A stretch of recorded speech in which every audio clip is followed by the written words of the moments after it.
I'm Forrest Saunders standing in front of the state capitol. We are just weeks away from the start of the new school year here in Florida.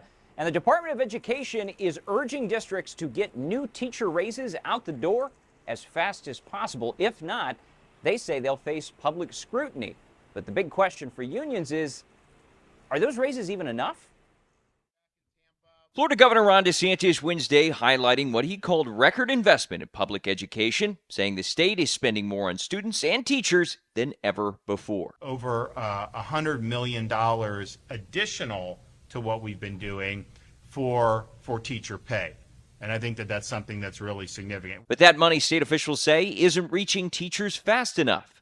In a memo sent Wednesday to all 67 districts, Education Commissioner Anastasios Kamoutsas warned that some local unions are delaying raises through extended contract talks. Quote, delaying these salary increases until spring does no good for our single-parent educators during the holiday season. I will not tolerate union delay tactics. We will not take our foot off the gas pedal. We're going to continue to shame these unions because the world needs to understand what they're doing for teachers. But Florida's largest teachers union says it's the state, not unions, that's falling short. The Florida Education Association says the budget doesn't come close to fixing what's broken, and the raises aren't beating inflation. Quote, $101 million has been allotted for teacher salaries, which would work out to roughly $20 more per paycheck per teacher. This does nothing to move Florida from number 50 in the nation for average salary to the top 10. Our unions are at the table right now trying to negotiate.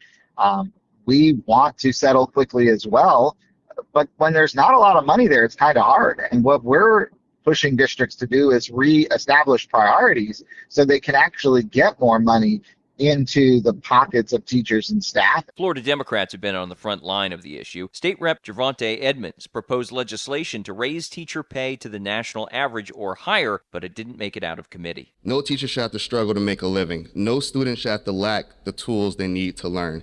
If we want a stronger future, it starts in our classroom. Despite the disagreement, state leaders point to progress. Teacher vacancies are down about 30% over the past 2 years. New recruitment programs, including one for military veterans, bringing more people into the classroom.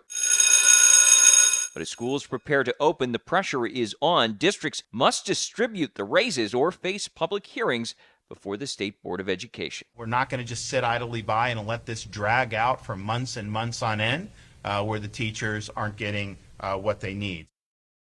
And the Ed Commissioner says they are going to be reviewing which districts comply and which don't, bringing those before the State Board of Education later this year. Meanwhile, unions say they're going to keep pushing for long-term reform instead of just short-term funding. That's the latest out here at the state capitol. I'm Forrest Saunders reporting.